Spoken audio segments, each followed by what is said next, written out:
You are appreciating the contrast of your time and place. Not so much, sometimes.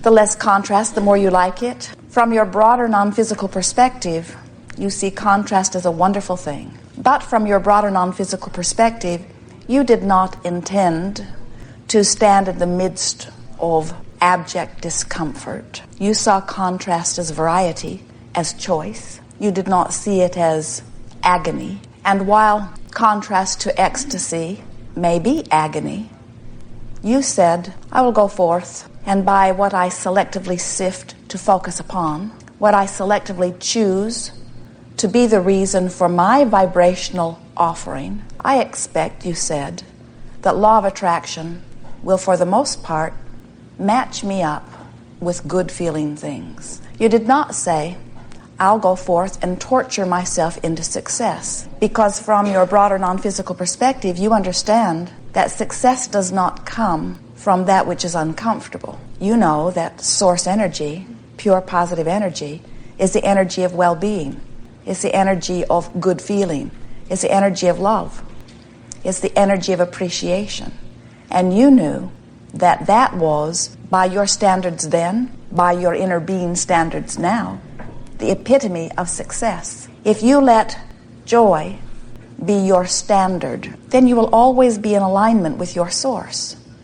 If you let anything else be your standard, like growth or struggle, then you may find yourself in vibrational alignment with that which is not in harmony with who you really are. You are in your physical body's extension of source energy.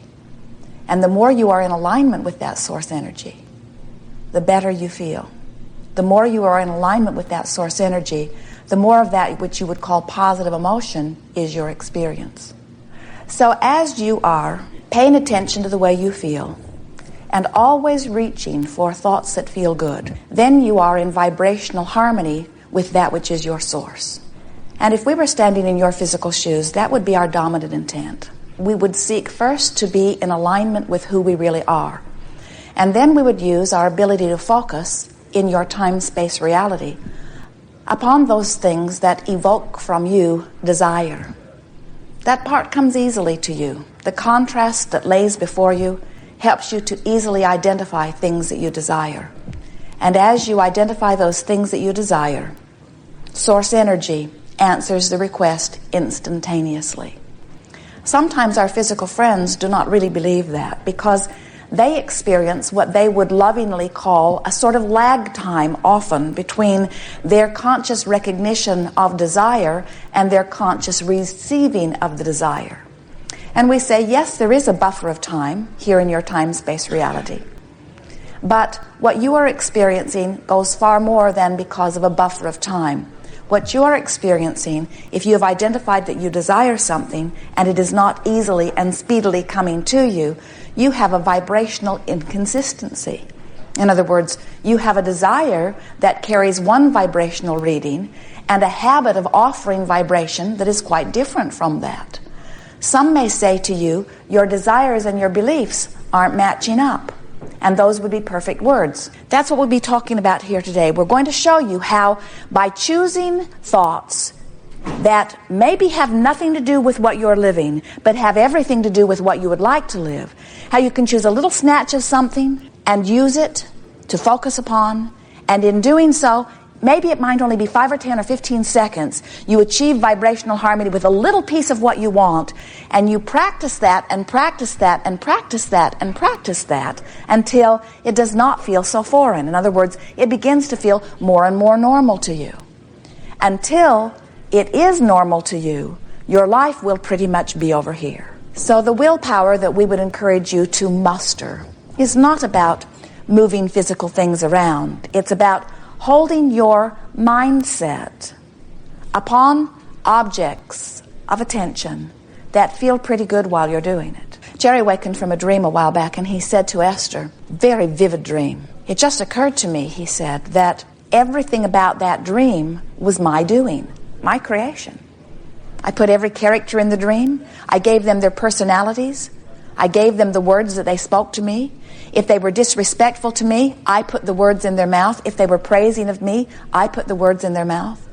And as we chatted with him about it later, we said, that's exactly right. Just as what you think and feel manifests in your real life experience, what you think and feel manifests in your dreamscape.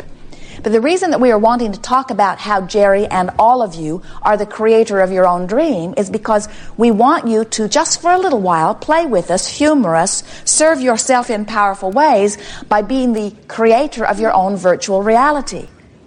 Now, the way that we think that it would be easiest for you to create your virtual reality process is by seeing yourself sort of like the director of a screenplay or a movie, which means the first thing that you might want to do is to decide where this is all going to take place. Pick a place. Is it indoors or is it outdoors? Pick a place that is easily pleasing to you at first. Later on, you can pick any place and you can do whatever you want with it. In the beginning, do easy things. So, pick a scene. Is it indoors or outdoors? Is it morning or is it afternoon or is it evening? What does the air feel like? What is the temperature? How are you dressed? Who else is there? What is their mood? What is your mood? Is this a time of celebration? Why are you together? And now exchange just a few words of dialogue. And what you can begin to realize is that with just a little bit of mental exercise, you can go anywhere you choose. You can make it look any way you want it to look. You can make it feel any way you want it to feel. You can bring in anybody that you want to bring in. You can give them the attitude toward you that you want to give them. You can give yourself the attitude toward them that you want to feel. And then you can exchange some happy words and then get out. In other words, get in quick and get out. As we gave this game to a group a while back, Jerry and Esther had a rather long drive the next day, and as Jerry worked on editing or did a little reading or took a little nap while Esther was driving, every opportunity she had, she would say, all right, where is this scene? And she would pick some favorite place. And then she would say, what time of day is it? Sometimes it was morning, sometimes it was afternoon, but it was always a lovely time of day that she chose. When she would think about what the air felt like, sometimes she would give it just a little humidity, sometimes it would be so dry that it would feel good as it blew across her body. Sometimes it would be 90 degrees with no humidity at all. Sometimes it would be 86 degrees outside and 86 degrees in the water. In other words, she thought of every pleasant combination of temperature and humidity and time of day that she could think of. And then she would bring lovely friends to come and play with her. And they would have all kinds of lovely experiences. She got so good in her virtual reality that she began to resent reality. Just a little bit. Jerry would say, where are we? And Esther would say, don't talk to me now. I need 30 seconds. I just need 30 more seconds. Because the virtual reality was something that she could control everything about. And she began to recognize that she could control the fluctuations in her own vibration just by directing her thought. That's what we want you to begin to understand, because the universe does not know why your vibration is what it is in any moment. In other words, you could be riddled with all kinds of diseases. The doctors could have pronounced you disease-ridden yesterday, and today you could be driving down the highway like Esther is in the monster bus in some sort of fantasy virtual reality, and there would be no representation of any disease within your body. And if you could maintain that more than you maintain your awareness of the disease could not remain in your body. It's only there because somehow, without knowing it, you have chosen thoughts that are a vibrational match to it. You get a sense of it? And we want to tell you that every single one of those thoughts that you chose that is a vibrational match to disease, every single one of them does not feel good. It feels like anger, or it feels like frustration, or it feels like resentment, or it feels like blame, or it feels like guilt, or it feels like fear. In other words, those thoughts are not good for you, and you can tell they're not good for you in the same way that touching a hot stove hurts. Negative emotion hurts, doesn't it? So, you worry, well, I'm all full of thoughts. There are so many thoughts within me. I've lived a long life and I've picked up all this stuff along the way. Oh, wouldn't it take a very long time to rid me of all of those negative thoughts? And we say, you don't have to rid yourself of negative thoughts. In fact, you can't. You cannot dig into your past and undo a thought that you thought. But you know what? You don't have to, because only the thoughts that are activated within you at any time have any vibrational pull. Something that you've lived a long time ago that is not active in your vibration, something that you lived yesterday that you're not thinking about right now, does not have any vibrational weight in your point of attraction. None whatsoever. But sometimes what happens is, as you're moving along in your physical day and you're interacting with others, somebody will say something, or you'll hear something, or you'll see something, or you'll smell something that triggers a vibration within you that doesn't feel very good when it's triggered. And that's the time for you to say, oh, my guidance system is working. I can feel that there's something activated within me that's not serving me very well. Because in this activation of this vibration, there's some resistance within me that is now disallowing the well-being that would be there otherwise. So that's when you choose a thought that feels better. And if you, like Esther, have had the good fortune, or we could say good sense, of having practiced some virtual reality, then it's very easy for you to reach for a thought that feels better. If you haven't been practicing, then when you're in the middle of a negative thought, you sort of don't have anywhere to go. You sort of have to wait till it peters out. Meditation is a very good tool for stopping the rampage of negative thought. Because when you meditate, you quiet your mind. And when you quiet your mind, your vibration raises. And when your vibration raises, there's no resistance, and you're in alignment with source energy. But changing the subject, you know how if a baby is unhappy about something, and you distract the baby to something that is more pleasing, it is not so different from that. You're just wanting to distract yourself from uncomfortable, unpleasant, not good feeling thoughts, and reach for thoughts that feel better. We think that many of you do not realize the magnitude of the importance of this. But we say to you, if you harbor negative thoughts because they feel normal to you, in time, the representation of those negative thoughts will become greater than the initial negative emotion. In other words, if you've got some negative thoughts going on and you're not really aware of, or you're willing to endure them or tolerate them, don't worry, they'll get bigger. Law of attraction says that they must. And then the resistance gets bigger too. And when there is more resistance within you, then there is a greater toll on your physical body until greater manifestations that are not pleasing to you begin to occur.